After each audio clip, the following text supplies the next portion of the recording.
Hola, ¿qué tal? Buenos días. Les saluda desde Berlín Manuel Moncayo. Um, el día de hoy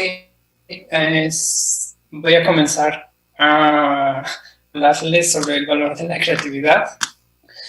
Um, Creo que la ponencia va a durar alrededor de 40 minutos y 45, y de ahí me gustaría escuchar si tienen preguntas.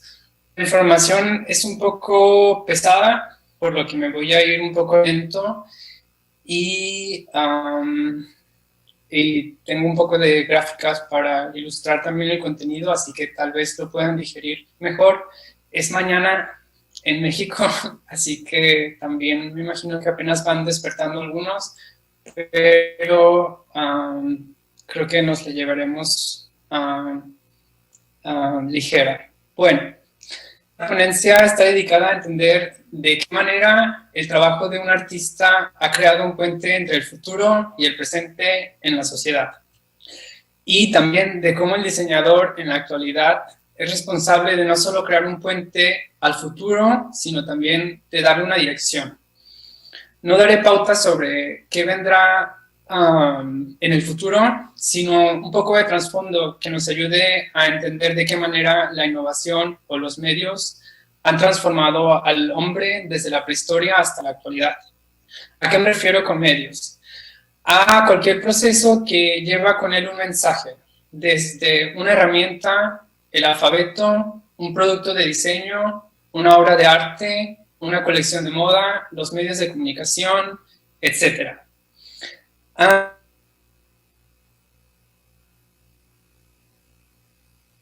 Intenciones sobre a dónde vamos y qué puedo yo ofrecer a mis clientes o mercados. Entendiendo para empezar dos cosas. La función del diseño es inexistente sin su aplicación, y la aplicación tiene lugar en los clientes o mercados, los cuales no están necesariamente al tanto de por qué consumen lo que consumen. Para esto, entonces comenzaré a hablar sobre el hombre prehistórico. Más adelante voy a hacer una analogía con la situación en México, también para entender de qué manera toda esta información que les voy a presentar tiene relevancia con no solamente México, sino la situación del diseño mexicano.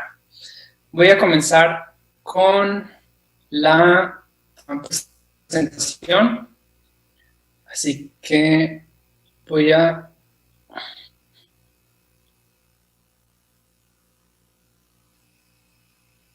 Vale. La primera parte que me gustaría platicarles es sobre el hombre prehistórico, y créanme que va a tener un poco de sentido más adelante. El hombre prehistórico o tribal existía en un equilibrio armonioso de los sentidos, percibiendo el mundo por igual a través del oído, el olfato, el tacto, la vista y el gusto. Creo que eso todo el mundo lo sabemos, pero lo que tiene aquí relevancia es entender la diferencia entre eso y la actualidad. ¿Qué podemos hablar entonces en el siguiente punto?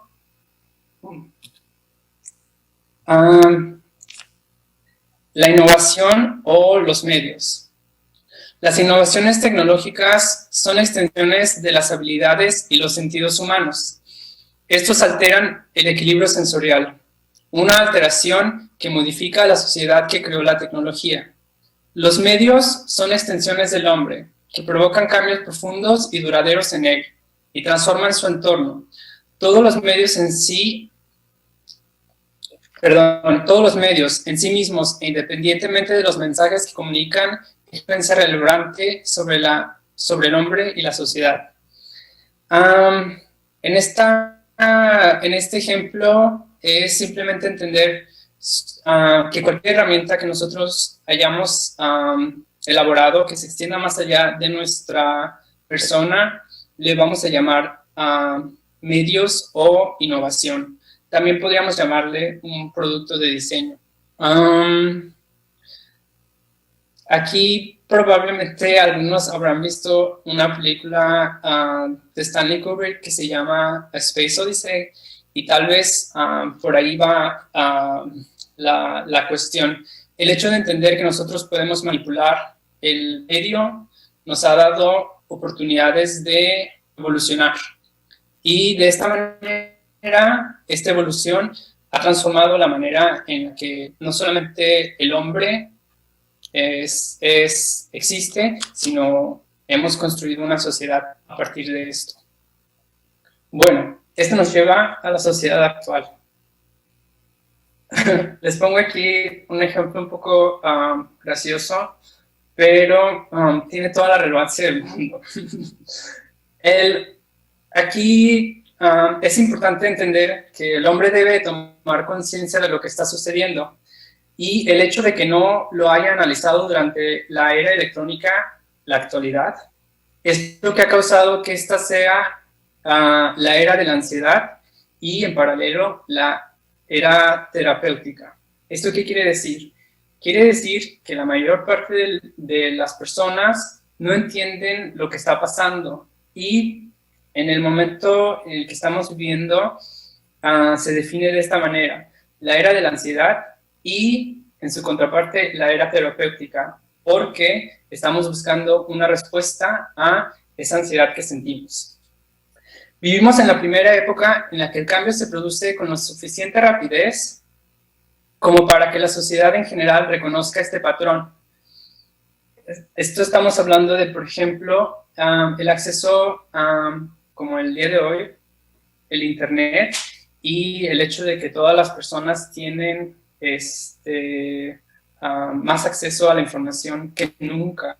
Entonces, se podría decir que esta conciencia podría abarcar a un número de personas más grande que nunca en la historia. Sin embargo, no necesariamente el Internet nos ha ayudado a entender cómo estamos viviendo.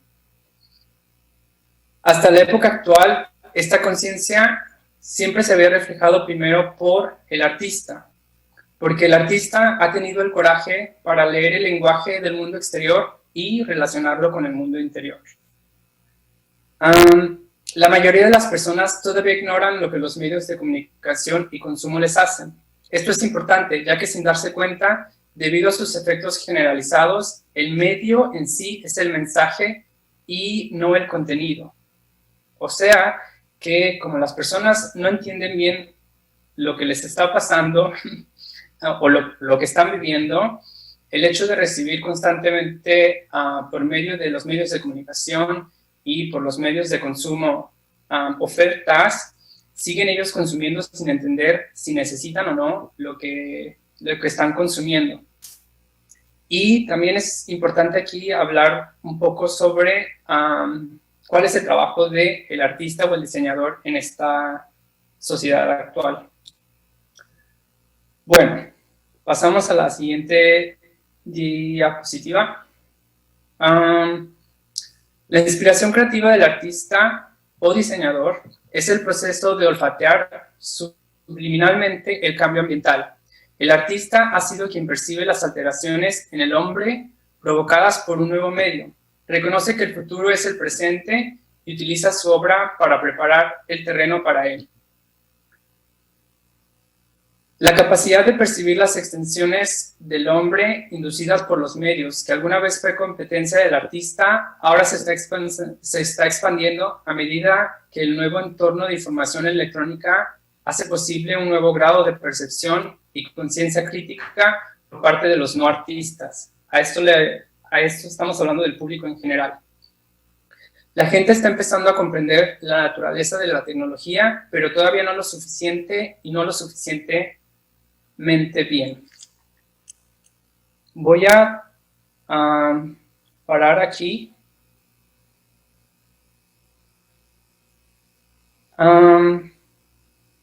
Quería ver si tenía un poco de feedback por parte de la dirección, pero como no tengo feedback por el momento, entonces voy a continuar. Ta, ta, ta, ta.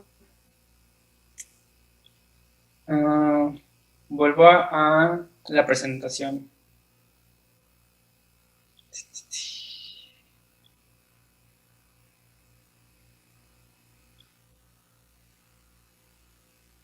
Bien.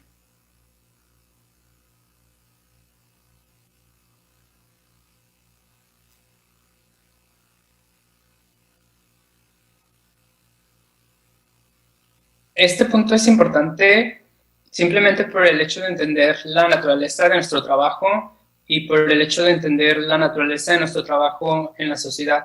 Porque como dije al principio, el diseño no tiene lugar en la sociedad a menos de que haya una persona que lo necesite. Y más que nunca, el diseño se está apoderando de muchas partes de la sociedad que normalmente estaban dirigidas a solamente el mercado de lujos y estaban dirigidas a pocas personas. Lo vemos, por ejemplo, con la cantidad de personas que pueden adquirir alta costura y que, sin embargo, a partir de algunos meses hacia acá, y sobre todo después del COVID, vamos a ver tal vez una nueva manera de aplicar el diseño, donde no solamente se dirijan los productos hacia un grupo elitista, sino que vamos a ver aplicaciones del diseño en cada rincón de nuestra vida. Entonces, ¿cuál es el trabajo de nosotros como artistas o como diseñadores? Entender de qué manera el cambio está sucediendo en la sociedad y reconocer de qué manera nosotros podemos acercar a las personas a ese futuro. Bueno, esto viene también con un fenómeno por parte de la sociedad que le llamo el espejo retrovisor. Ok. El espejo retrovisor es la visión del mundo a través del espejo retrovisor. Es una cualidad en la mayoría de las personas. La mayoría de las personas todavía se aferran a la visión de su mundo debido a la invisibilidad de cualquier entorno durante el periodo de innovación. Es decir, el hombre solo es consciente del entorno que ha dejado atrás. Un entorno se vuelve completamente visible solo cuando ha sido reemplazado por un nuevo entorno. Por lo tanto, siempre estamos un paso atrás en nuestra visión del mundo. Tal vez nosotros como artistas o diseñadores no tenemos tanto este fenómeno, pero sí el consumidor. El consumidor normalmente se da cuenta de que las cosas cambiaron cuando han dejado atrás sus hábitos o productos que antes consumían y ahora no.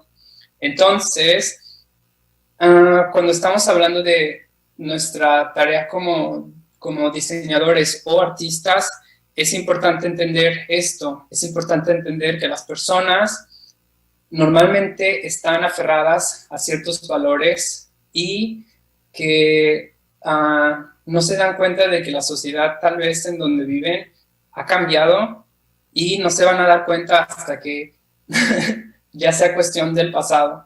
Y esto es algo importante que nosotros debemos saber.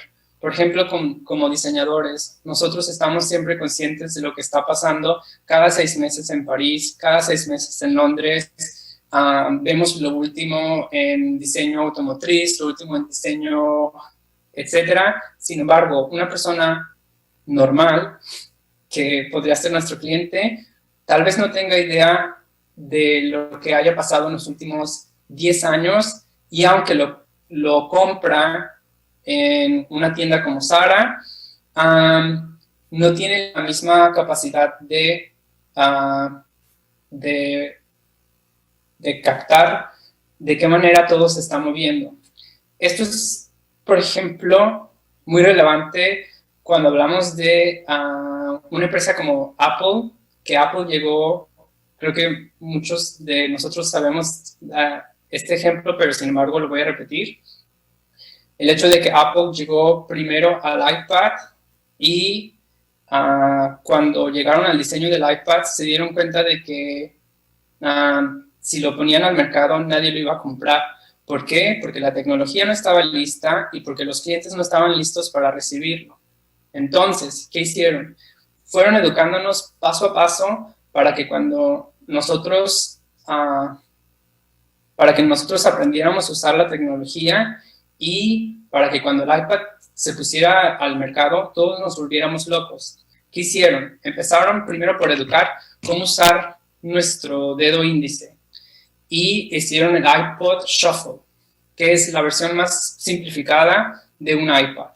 Entonces, ya que aprendimos a usar nuestro pulgar, nos educaron tal vez con un menú. Y después de que el menú se volvió relevante para nosotros y nos acostumbramos a él, nos conectaron ahora con poder almacenar también fotos. Después de que nos dimos cuenta de que también podíamos almacenar fotos en ese dispositivo, después nos pusieron llamadas. Y así paulatinamente hasta que el día que llegaron a poner en el mercado el iPad, ya estábamos todos familiarizados con esa tecnología. Y aquí es importante entenderlo como diseñadores de moda porque a pesar de que tú tengas todas las herramientas para entender qué está pasando en el presente, para la mayoría de las personas eso significa el futuro. Y entonces debemos entender estos dos efectos. Voy a regresar. Tanto el trabajo del artista, que es hacer un puente entre el futuro y el pasado, el presente, y el efecto del espejo retrovisor, que la mayoría de las personas así viven. Bueno, hablando entonces del presente y del pasado, voy a continuar con una reflexión. El presente siempre es invisible porque es ambiental y satura todo el campo de atención. Así, todos menos el artista están vivos en un día anterior. Tal vez un poco filosófico, sin embargo, creo que es bastante funcional para nosotros si podemos entender esto. Y así brinco al pasado.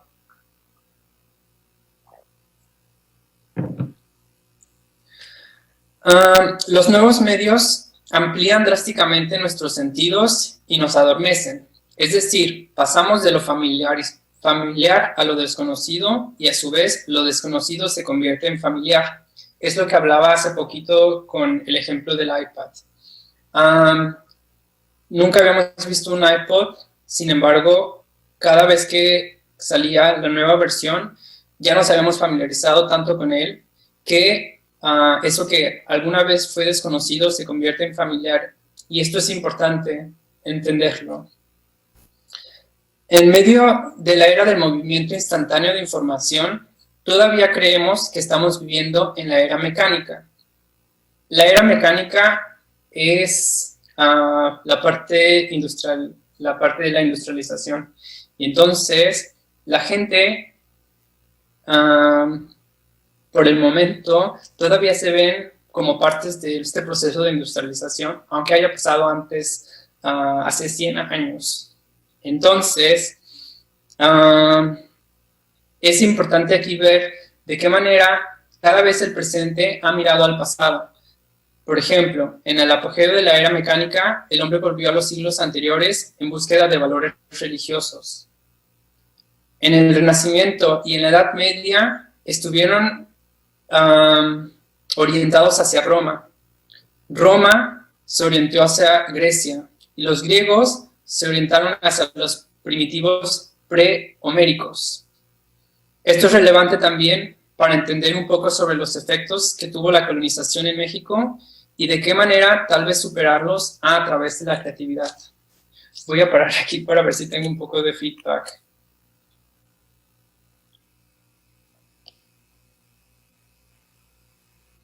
Muy bien, entonces voy a continuar.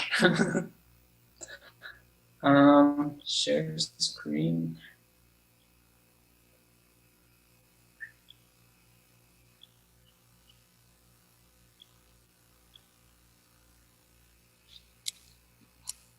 poco de zoom.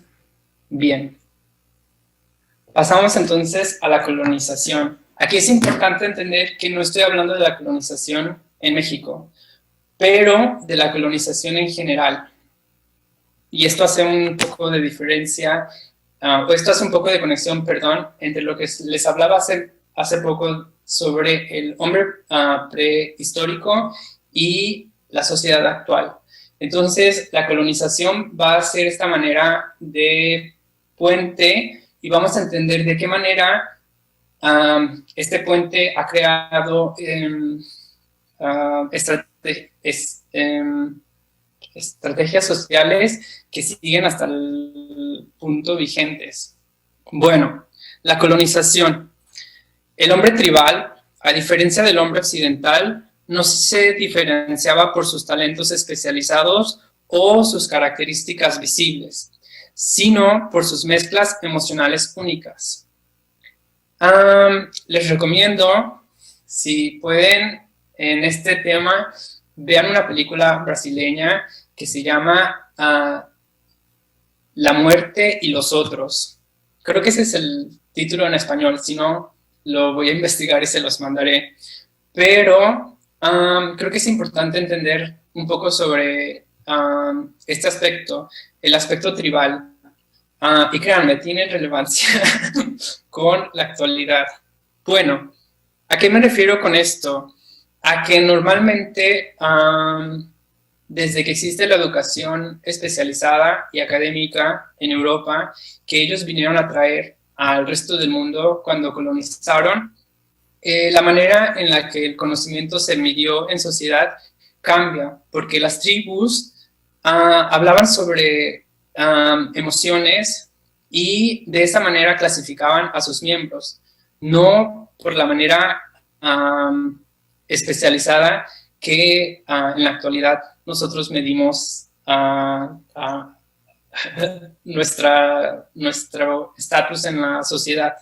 Bueno, el mundo interno del hombre tribal era una mezcla de emociones y sentimientos complejos que los hombres alfabetizados del mundo occidental han reprimido en nombre de la eficiencia y la practicidad, ya que la introducción del alfabeto sirvió para neutralizar las divergencias de las culturas tribales al traducir sus complejidades en formas visuales simples. El simple hecho de que las tribus no tuvieran como tal el alfabeto por los que fueron colonizados hizo que la manera en la que las tribus se tradujeran hacia la nueva formación fuera como una simplificación. Y de esta simplificación nacen muchas deficiencias para entender el pasado. Y por lo mismo, sin entender este pasado tribal, se vuelve de manera muy simple el poder utilizarlo para mal, el poder utilizar ese pasado tribal y juzgarlo por la actualidad.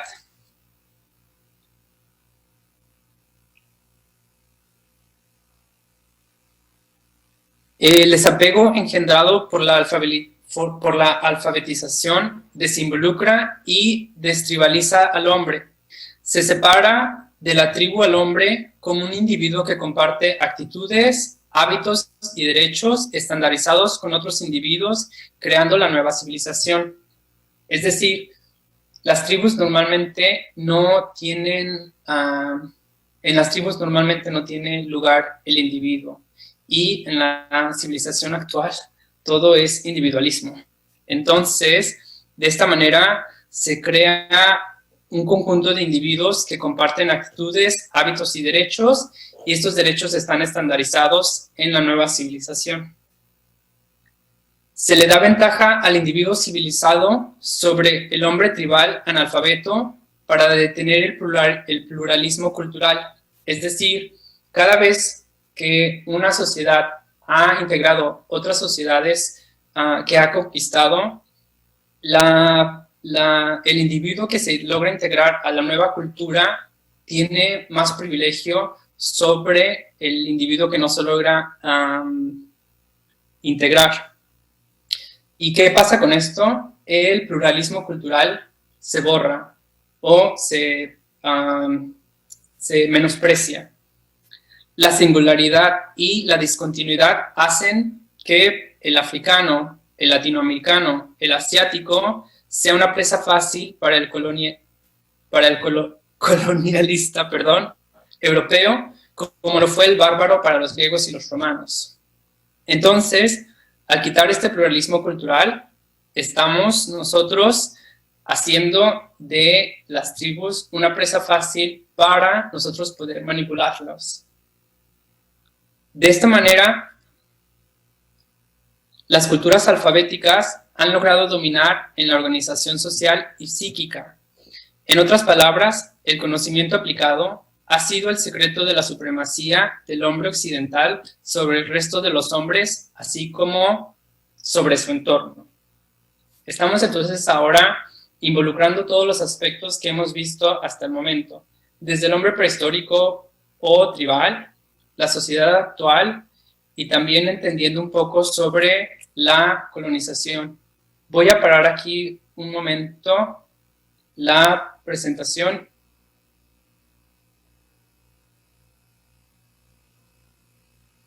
Ok, creo que tengo preguntas del público, así que las podemos tomar ahora, antes de pasar a México.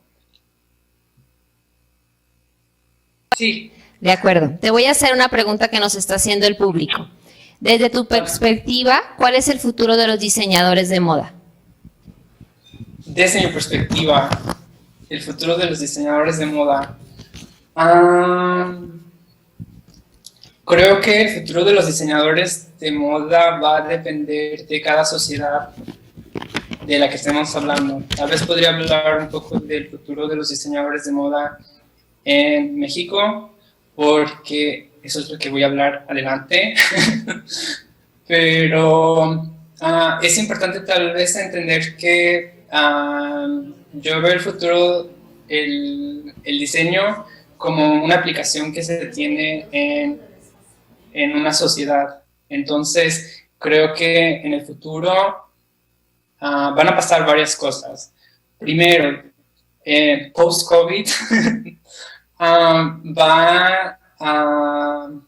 el COVID trajo una revolución económica porque hubo muchos perdedores y solamente pocas personas han ganado dinero con esta circunstancia.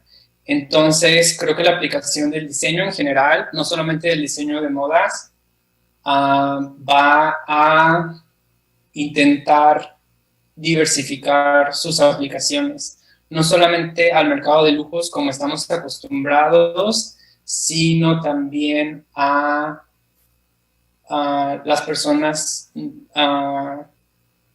promedio, porque creo que va a haber una cultura de hermandad entre las personas. Entonces creo que va a desaparecer un poco el dirigir nuestros diseños a un público pequeño y elitista, y las aplicaciones del diseño de moda se van a ver en el día a día. De acuerdo, muy bien. Muchas gracias. Tal vez. Bueno, voy a continuar con la siguiente parte de la presentación y después tomaré preguntas. El mexicano debe comprender que los aspectos de sí mismos que ha sido condicionado a considerar como inferiores o atrasados son en realidad atributos superiores en el nuevo entorno. El hombre occidental está obsesionado por la cultura del progreso paso a paso y considera primitivos los aspectos tribales. Si el mexicano se da cuenta de las grandes ventajas de su herencia, dejará de moverse lento dentro de la nueva sociedad. El nuevo movimiento del poder mexicano, con énfasis en lo indígena y un retorno al orgullo tribal de las raíces culturales y sociales prehispánicas, se dará a manera de que la mayoría de los mexicanos decidan dejar de considerar la cultura hispánica europea como superior.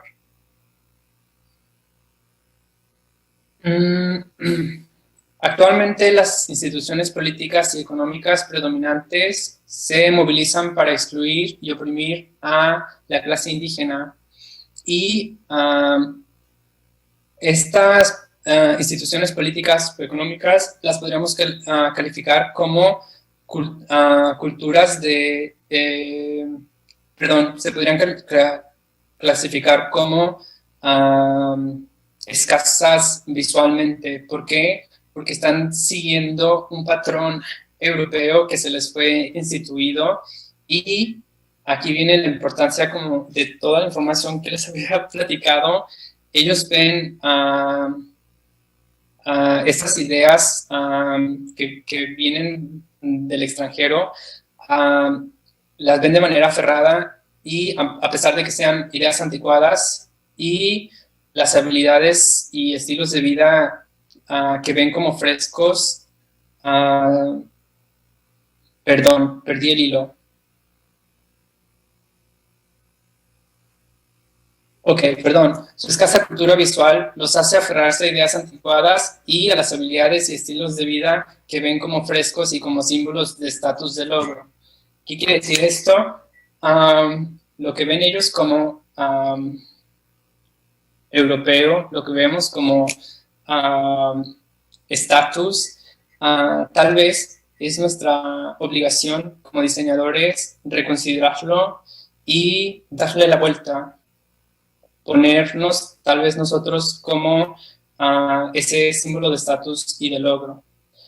El indígena despierta hostilidad en la gente blanca precisamente porque reconocen subliminalmente que él está más cerca de esta profundidad tribal de participación, simultaneidad y armonía, que es la expresión más rica y desarrollada de la conciencia humana. Tal vez esto sea un poco idealista de mi parte, sin embargo, creo que es importante platicarlo, porque la colonización ha dejado estragos en el resto del mundo, que no es Europa, y el resto del mundo no ha querido dar la vuelta del todo. Tenemos, por ejemplo, muchísimas personas que, aunque estemos en México, se pintan el cabello rubio, y no tiene nada que ver con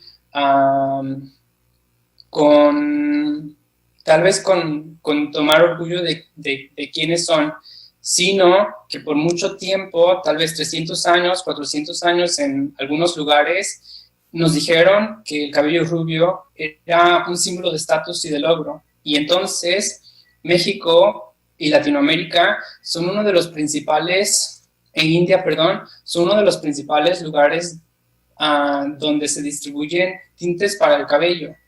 Entonces, es entender que los estereotipos de belleza, los estereotipos de estatus, los estereotipos de progreso, tal vez están un poco arraigados a ideas que no necesariamente tienen que ver con nuestra identidad o con a dónde deberíamos llevar. Bueno, aquí de nuevo, idealista yo, escribo que tomar orgullo en los valores tribales es un arcoíris en comparación con la pálida cultura alfabetizada europea. Esto tal vez para hacer un poco de englobar las ideas que les presenté el día de hoy. Como conclusión, me gustaría mostrarles algunos ejemplos de iniciativas de emancipación. Por ejemplo, en Bolivia, este proyecto arquitectónico por parte de Freddy Mamani, donde utiliza los motivos andinos prehispánicos para crear un nuevo lenguaje en arquitectura. Si tienen la oportunidad de checarlo, sería interesante. Me imagino que muchos de ustedes lo conocen, y si no, dense por ahí una leída. Es muy interesante ver de qué manera él comenzó a crear este tipo de arquitectura que es considerada kitsch para muchos, sin embargo le ha dado la vuelta al mundo con sus diseños. Y él platica mucho sobre este proceso donde, como él es un ingeniero, fue muy criticado por la élite boliviana por el hecho de que estaba creando estos diseños realmente, como les decía, este ejemplo sobre arquitectura boliviana que toma motivos prehispánicos andinos y que le ha dado vuelta al mundo. Entonces, si pueden leer tal vez una entrevista sobre este ingeniero, no arquitecto, se llama Freddy Mamani, y creo que es una buena manera de entender de este puente que existe entre el tomar un poco de orgullo entre los símbolos tribales y llevarlos al futuro. Tal vez esto es un poco muy literal, sin embargo, creo que es una buena referencia para entender de qué manera el tema que les estaba hablando el día de hoy tiene un poco de relevancia y no solamente son ideas como filosóficas. La siguiente parte que les quiero mostrar es Solange, que me imagino que algunos de ustedes están familiarizados, otros no. Entonces, esta es una artista, cantante, que ha creado una revolución en la cultura de personas de color en Estados Unidos a través de un estilo que se llama Black Realness, que habla solamente de destacar los rasgos de las personas de color y de enaltecerlos y de hablar sobre su belleza, no solamente en la música, sino en la estética y también en el estilo. Entonces, también de esto va muy de la mano el nuevo movimiento Black Lives Matter, que habla de personas que se están unificando para, en este caso es algo político, sin embargo, por la parte del diseño, es importante entender que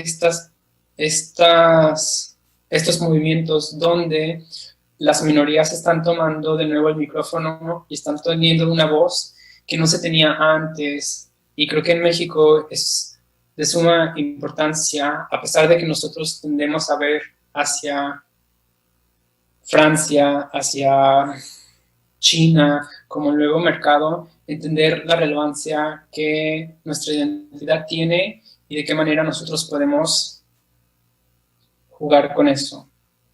Y tal vez crear una nueva identidad de moda mexicana, diseño mexicano y de también entender que nosotros tenemos el poder de ser tan relevantes como cualquier estandarte que nosotros mismos creemos existe ya. Termino de compartir mi pantalla y creo que ahora sí tomo preguntas, si me quieren hacer preguntas.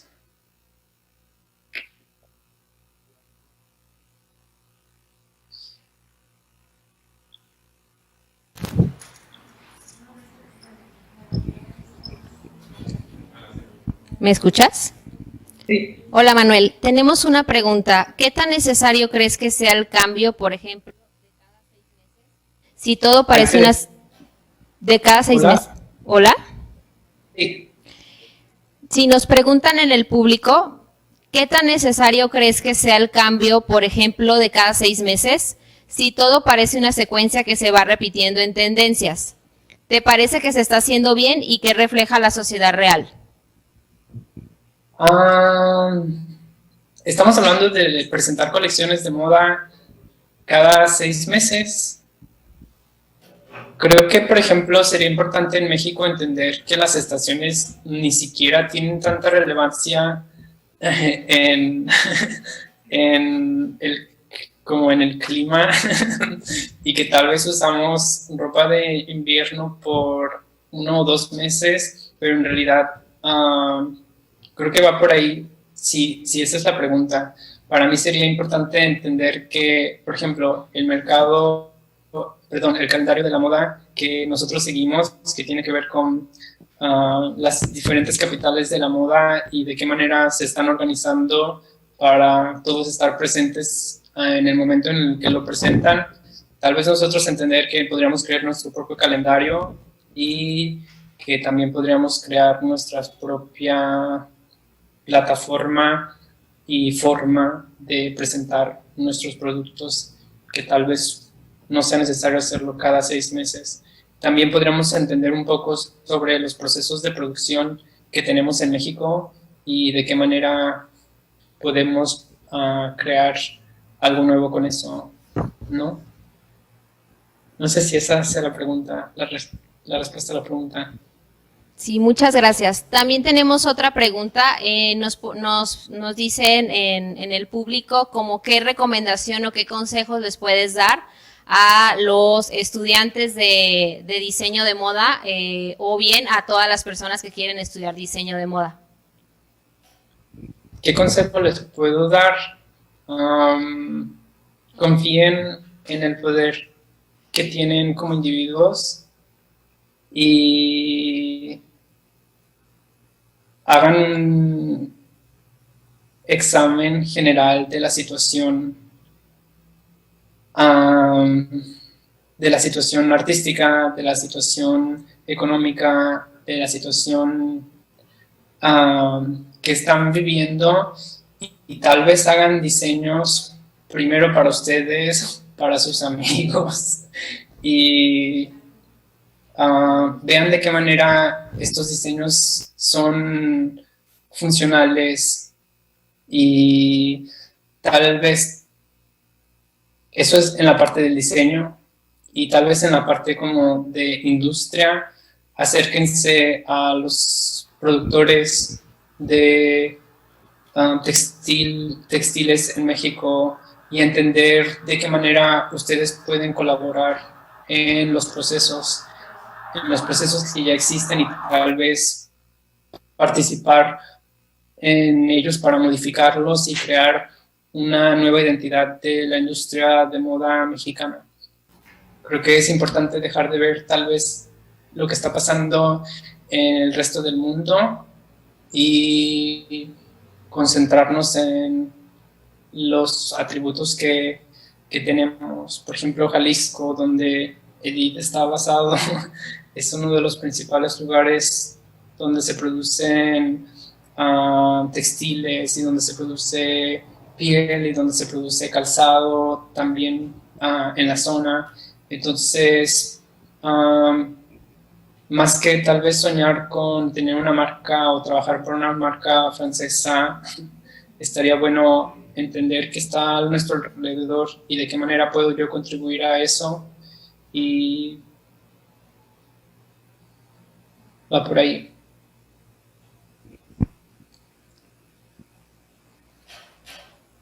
Muy bien, y tenemos la última pregunta para cerrar. ¿Crees que en algún momento México sea una potencia mundial creando tendencias de moda de la misma forma que es Europa? Creo que lo es, ¿no? Hay muchos proyectos de moda mexicana que están siendo enaltecidos en el extranjero, y no solamente en el extranjero, sino,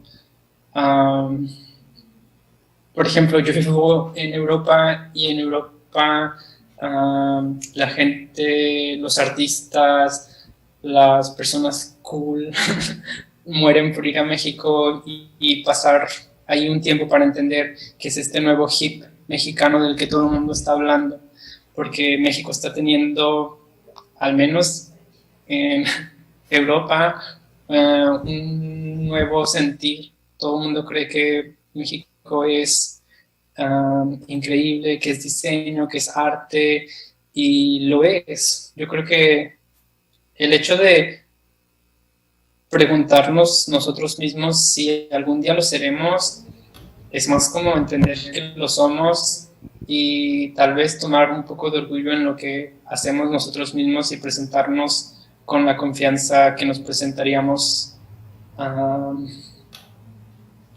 que se presentaría un francés o con la que se presentaría algún chino. Muy bien, ya no tenemos preguntas. Muchas gracias. Gracias a ustedes. ¿Me escuchas, Manuel? Sí, Edith, hola. Ay, Manuel, hermoso, divino, muchísimas gracias, como siempre, un trabajo espectacular y el escucharte una delicia, de verdad, muchísimas gracias, Manuel, muy valioso todo lo que nos estás compartiendo y una visión como siempre fresca y que nos hace pensar y generar internamente una revolución. Me gusta, tú sabes cómo te admiro y te agradezco enormemente que nos hayas compartido esta visión tan tuya, que yo sé que eres muy reservado para hacerlo, pero que sin embargo cuando lo haces acaba siendo tremendamente valioso. Te quiero mucho, Manuel, mucho, te amo. Te quiero mucho. Muchas gracias a todos los que nos escucharon y pues por ahí nos estamos viendo en la siguiente ponencia que está a unos minutos de comenzar.